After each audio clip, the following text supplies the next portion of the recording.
7 chapter का शुरुआत बोले थे ना कि जहाँ पर छोड़े थे छठा चैप्टर शुरुआत करेंगे, तो कहाँ छोड़े थे? एसी में छोड़े थे। आज देखते हैं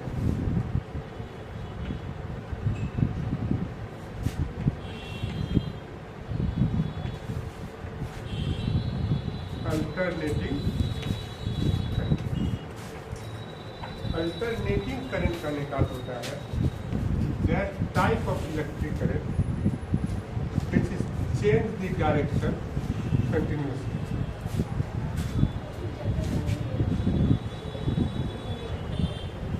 बताया था इस तरह का फिगर कैसे हम बनता ही बता दिए थे फिगर के बारे में, एसी में कैसे ऐसे चलता है। तो ये है करंट, यहाँ जीरो, यहाँ मैक्सिमम, फिर जीरो, फिर मैक्सिमम, फिर जीरो। इस तरह से कंटिन्यूसली अपने डायरेक्शन क्या करता है, चेंज करता है। इसलिए इसका नाम क्या पड़ा, अल्टरनेटिव। अब इसमें देखो ये जो एंगल बना रहा है, देखते बन रहा है ना, ये जो एंगल बन रहा है इसको कहते हैं फेज।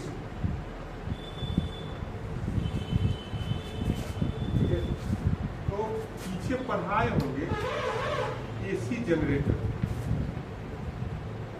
थे उसमें बताए थे I बराबर I0 साइन ओमेगा। I जो है ये वर्चुअल करेंट, ये वर्चुअल करेंट, और I0 होता है peak value, peak value of current. और ये ओमेगा T जो है इसको कहते हैं फेज। क्या कहते हैं? तो एसी किसको कहेंगे? That type of electric current which is change the direction continuously. लगातार जो डायरेक्शन क्या करता है, चेंज करता है, उसी को क्या कहते हैं? AC, alternative current. ठीक है, लिखो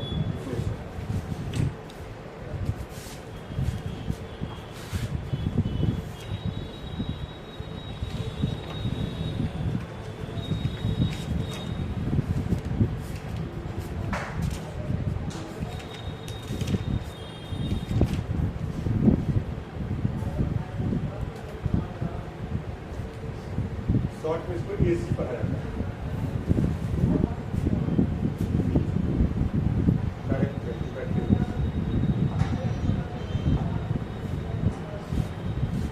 एसी किसको कहेंगे?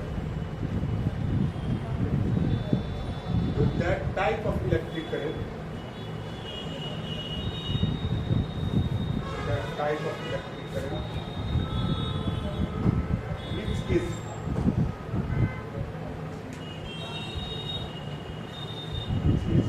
change the direction, change the direction continuously, change the direction continuously is called AC.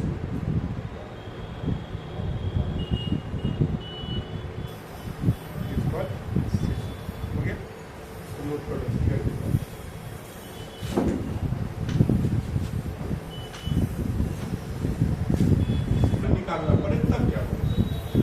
आई तो वर्चुअल है, आई क्या है, वर्चुअल है। तो अगर हमको रियल वैल्यू निकालना पड़े किसमें, एसी में, तब क्या किसको मानेंगे? तो आई को तो रियल वैल्यू मान नहीं सकते। और आई एसी में क्या होता है, करंट कंटिन्यूसली अपने वैल्यू को भी चेंज करता है। जैसे यहाँ से स्टार्ट हुआ जीरो से 1 2 3 4 5, फिर 5 4 3 2 1, फिर एक, ऐसे बढ़ेगा घटेगा। तो किसी एक से 5 को लेंगे तो मैक्सिमम वैल्यू हो जाएगा, 4 को लेंगे तो कोई 1 पॉइंट का वैल्यू हो जाएगा। तो रियल वैल्यू किसको माने, प्रॉब्लम हो जाएगा। तो रियल वैल्यू निकालने के लिए क्या किया गया, Q में एवरेज निकाला गया। क्या निकाला गया? एवरेज। तो एवरेज वैल्यू जो निकाला गया तो देखा गया कि पूरा साइकिल का अगर निकालना तो 0 हो जाता है, निकाले क्या हो जाएगा, अभी प्रॉब्लम हो, हमको चाहिए रियल वैल्यू। तो क्या किया गया कि आधा साइकिल का निकाला गया। अब सवाल इसके लिए 2 बार बनाना पड़ता था, पॉजिटिव साइकिल का अलग, निगेटिव साइकिल का अलग। तो आधा साइकिल का जो निकला एवरेज है, उसी वैल्यू को बोला गया रियल वैल्यू ऑफ एसी। इसका नाम क्या दिया गया? Real value of AC. आधा साइकिल का जो एवरेज निकले, यहाँ से यहाँ तक जो एवरेज निकले, उस एवरेज वैल्यू को क्या नाम दिया गया? Real value of. यानी रियल वैल्यू ऑफ एसी को क्या नाम दिया गया? Average value of. तो average value of AC, average value of AC किसको कहेंगे? Real value of, real value of, real value of AC को क्या नाम दिया गया? Average value of. लेकिन प्रॉब्लम क्या है इसमें? आधा साइकिल का ही निकाल सकते हैं, कंप्लीट साइकिल का, क्योंकि आधा साइकिल का निकालेंगे तो या तो आधा पॉजिटिव का निकलेगा या आधा, लेकिन टोटल निकालेंगे तो क्या होगा? पॉजिटिव और निगेटिव मिलकर 0 हो जाएगा। तो एवरेज जब भी निकलेगा तो कितना का निकलेगा? आधा। ठीक है, तो पहले लिख लो definition.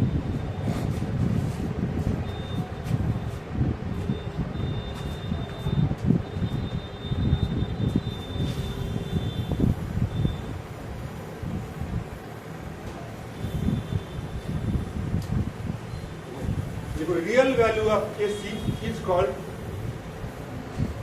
real value of AC is called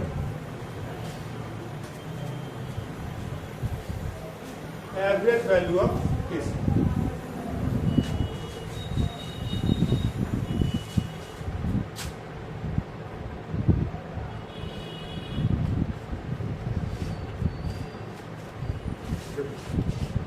पूरा करंट में टाइम लगा क्या? 50। एक चक्कर को आधा लेंगे तो क्या होगा? T1। तो या तो हम लोग 0 से T/2 के लिए निकाले एवरेज, या T/2 से। इसको हम लोग इंडिकेट कर देते हैं I A भी बराबर क्या होगा? I dt से गुना कीजिए, dt से गुना कर दिया। और I का वैल्यू क्या बताया?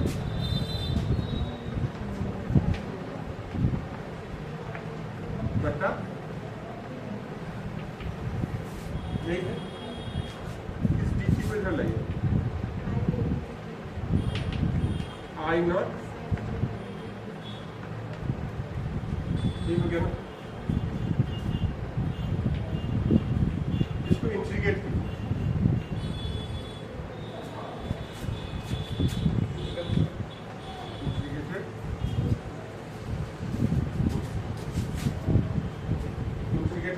क्या हो जाएगा? आई एवरेज बाहर रहेगा, dt 0 से T-half लेंगे, आधे से करेंगे निकलेगा ना, तो T-half से T लीजिए, 0 से I0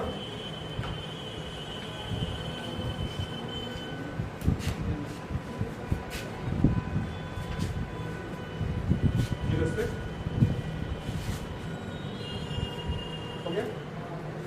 dt का इंटीग्रेशन क्या होगा?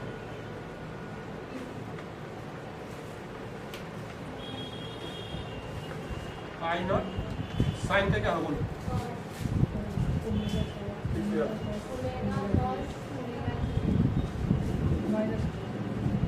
माइनस कॉस ओमेगा टी बटे ओमेगा, डिफरेंशिएशन का उल्टा होगा।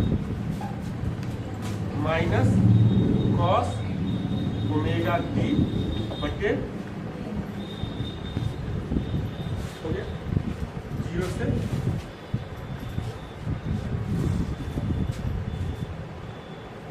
हो गया। अब लिमिट डालें, लिमिट डालेंगे तो क्या होगा? I average upper limit minus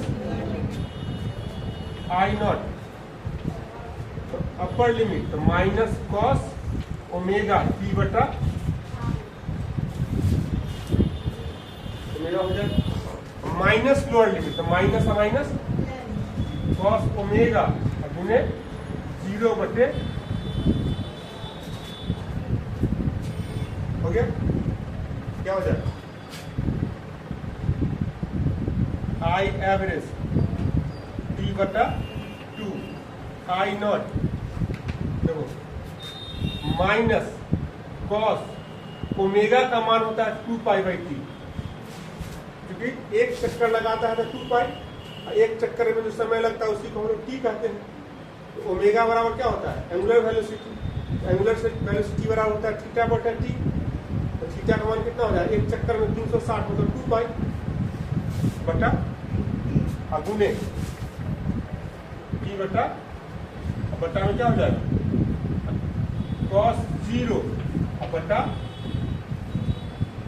t से t, 2 से 2 क्या हो गया आई एवरेज बराबर ये 2 ऊपर जाएगा 2I0 बटा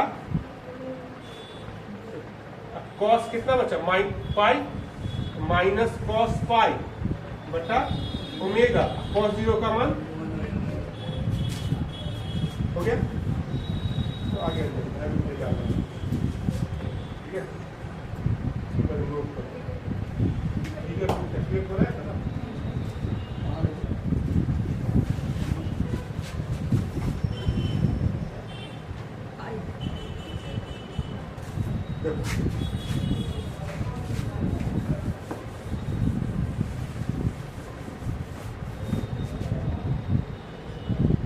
आई एवरेज बराबर 2I0 बटे t। cos पाई का मतलब होता है -1, क्या हो जाएगा माइनस माइनस आई एवरेज बराबर 2I0 बटा t। इसको लिख सकते हैं 2 बटा ओमेगा, एलसीएम लेंगे तो ओमेगा 1 + 1 हो जाएगा 2I0 बटा t। ओमेगा का मान अभी तुरंत पता है, ठीक है 2I0 पाई काटूंगा 22 बटा आई एवरेज बराबर क्या निकल गया 60 बटा 11 I0। ओमेगा का सब वैल्यू 2π/t है। एक सेकंड यहाँ I से t से t कटाए हैं cos 2π/t π/t है ना, आइए अब उन्हें t बटा 2 नहीं लिमिट I/t कैसे करेंगे, ये निकल गया क्या आई एवरेज। तो आई एवरेज क्या निकला 7I0 बटा 11, मतलब I0 जो होगा उसका 7/11 भाग जो आएगा उसी को रियल माना जाएगा, बाकी को वर्चुअल, मतलब यही रियल मान माना गया। लेकिन इसमें दिक्कत होने लगी, इस सवाल को कितना बार बनाना पड़ता है 2 बार। Value of EMF, average value of EMF electromotive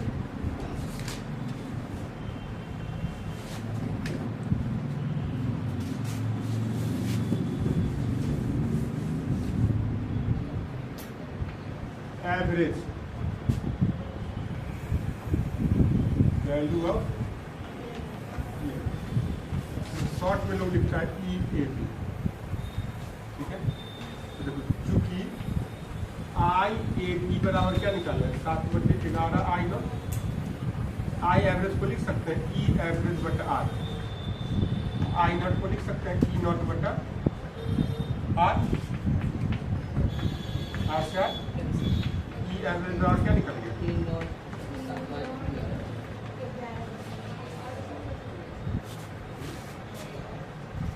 I बराबर नहीं पड़ा है 2 बटा R।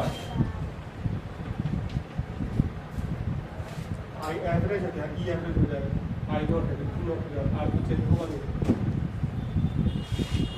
ये निकल गया। अब देखो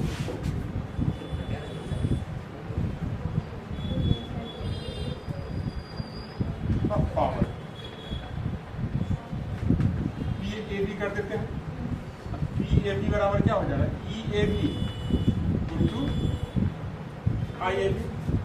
EAB का मान क्या है 7/11 E0 और इसका मान है I0 49/121 E0।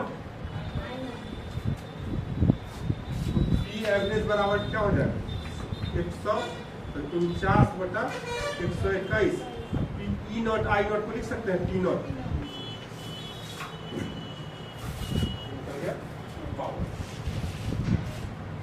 ये सब जरूरत नहीं पड़ेगा, मेन पड़ेगा आई एड्रेस का। बता दिए हैं न्यूमेरिकल वगैरह में काम।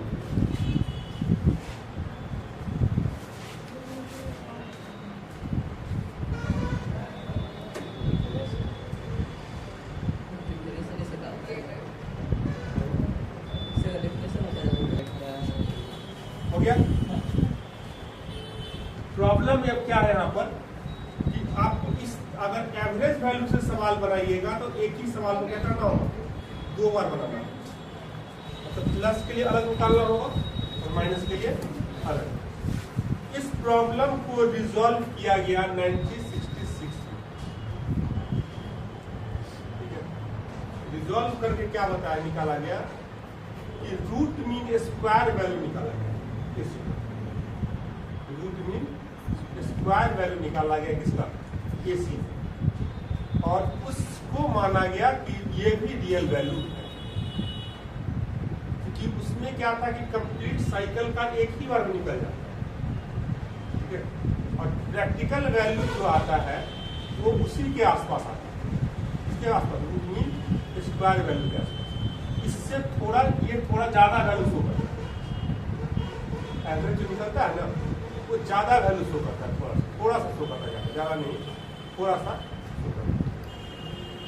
तो इसको रिप्लेस कर दिया गया किससे, आरएमएस वैल्यू ऑफ एसी से, root mean square value of AC से क्या किया गया इसको, यानी कि अब जो हम लोग डिफाइन करते हैं तो रियल वैल्यू ऑफ एसी किसको मानते हैं, root mean square value of AC. ये चला गया तल खत्म, अब इसका यूज नहीं होता। अब यूज किसका होता है, आरएमएस वैल्यू ऑफ एसी। देखो root mean square value of AC खत्म हो गया, कहानी खत्म हो गई।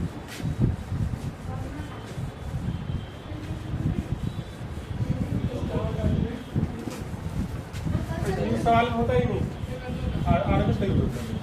एसी में कोई भी क्वेश्चन देगा ना, आपको बोला कि electric current 5 ampere, RMS value, average value नहीं। इलेक्ट्रोमोटिव फोर्स दिया कि 5 वोल्ट, तो ई आरएमएस, ई एवरेज नहीं। रियल वैल्यू तो आरएमएस को मानने लगा। Root mean square value of AC, इसको शॉर्ट में जो लिखता है IRMS।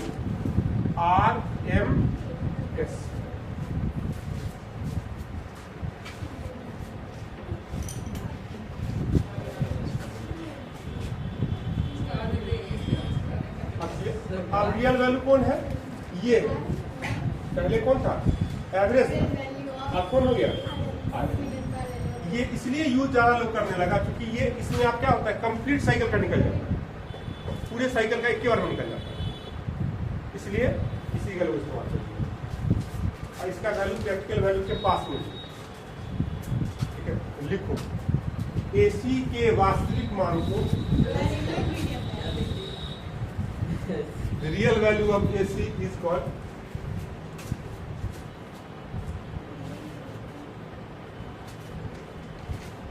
real value of AC is called root mean square value of AC.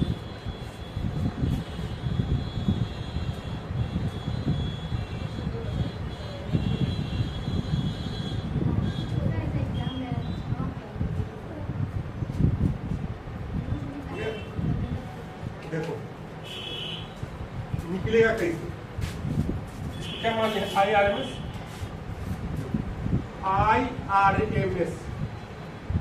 बराबर पहले करंट जो लिए वर्चुअल उसका स्क्वायर करेंगे, फिर एवरेज निकालेंगे, और फिर जो लिखे हैं वहाँ स्क्वायर मीन, और फिर अब इससे जो वैल्यू निकल के आपको आएगा उस वैल्यू को हम क्या कहते हैं, तीनों घटना के बाद रिजल्ट आ रहा है, इसलिए उस वैल्यू का क्या नाम पड़ा, आई आर।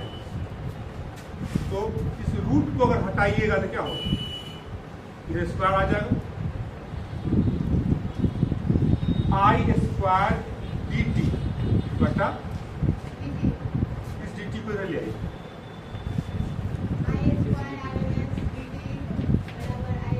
आई को लिख सकते हैं,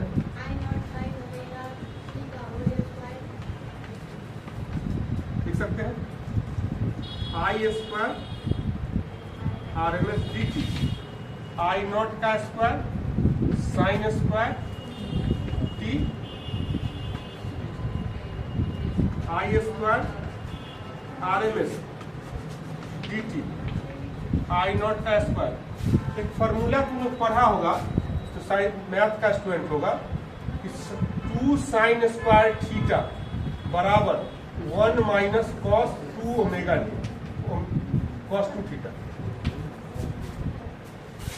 पढ़ा फॉर्मूला। तो साइन स्क्वायर थीटा बराबर क्या हो जाएगा, बटा में चला जाएगा, बटा में चला जाएगा। यहाँ देखो साइन स्क्वायर ओमेगा टी है, इसको लिख सकते हो 1 minus cos 2 omega T, angle के जगह पर ओमेगा है, अब बटा 2 इंटू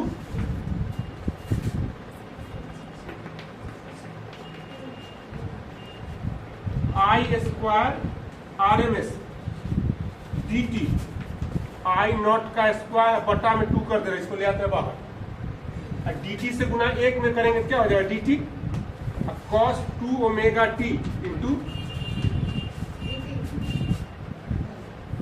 ये हो गया। इसको इंटीग्रेट कर देंगे, इसमें इंटीग्रेट कहाँ से कहाँ करेंगे, 0 से टी तक, कंप्लीट साइकिल का निकलेगा ना इसमें, 0 से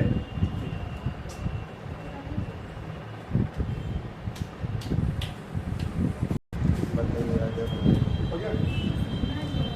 अब इसका इंटीग्रेशन मेन करना है, इंटीग्रेशन कहाँ से करना, ध्यान रखना 0 से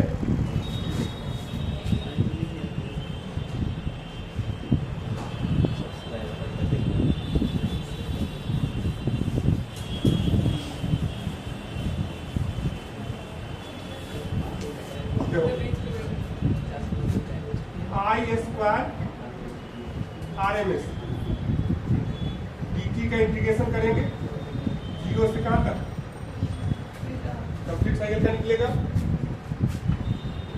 आई नॉट स्क्वायर बटे 2,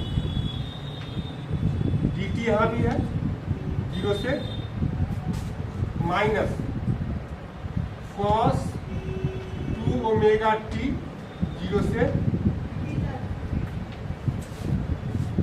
यही होगा I square R M S D T का इंटीग्रेशन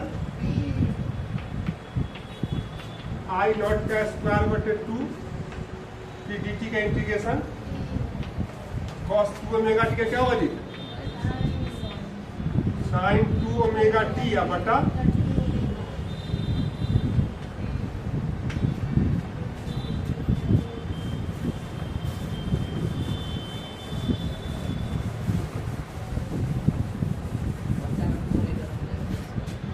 आप लिमिट बैठाइए,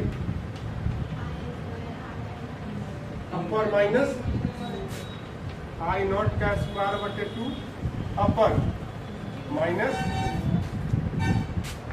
साइन 2 ओमेगा टी बटा 2 omega minus sine 2 omega T का मान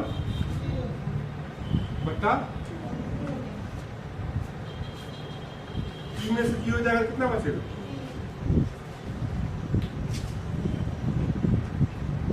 आई नॉट का स्क्वायर बटे टी में से 0 गया, साइन, क्या समझ लो, इसका लंबा चौका है भाई, क्या लिखे हैं, साइन 2 ओमेगा टी है ना, तो साइन 2 ओमेगा का मान क्या बोले थे, 2 पाई बाई गुने 2 ओमेगा का मान रख दी, तो गुने टी तो टी से टी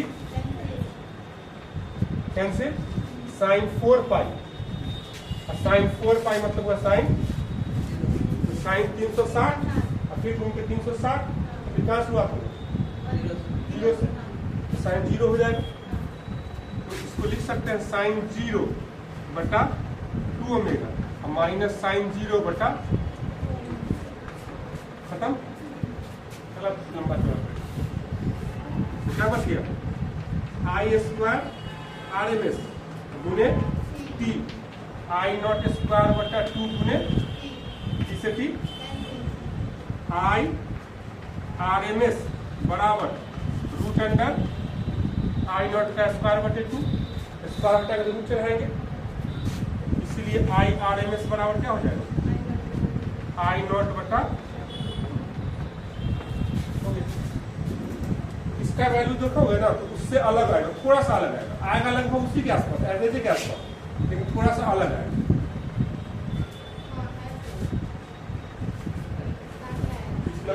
ज्यादा आएगा, ज्यादा आएगा, 6 आता है, 7 का थोड़ा सा मार्जिन है, थोड़ा सा